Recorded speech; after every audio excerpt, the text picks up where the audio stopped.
ஒன்பது கோளும் ஒன்றாய் காண அங்கு கற்பகம் என்னும் கடவுளின் மெய்யில் ஒன்பது கோளும் ஒன்றாய் காண அங்கு கற்பகம் என்னும் கடவுளின் மெய்யில்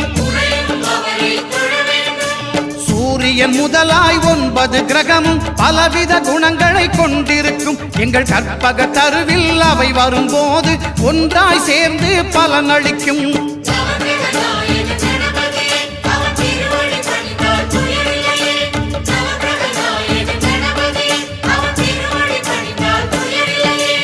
ஒன்பது கோளும் ஒன்றாய் காண அங்கு கற்பகம் என்னும் கடவுளின் மெய்யில்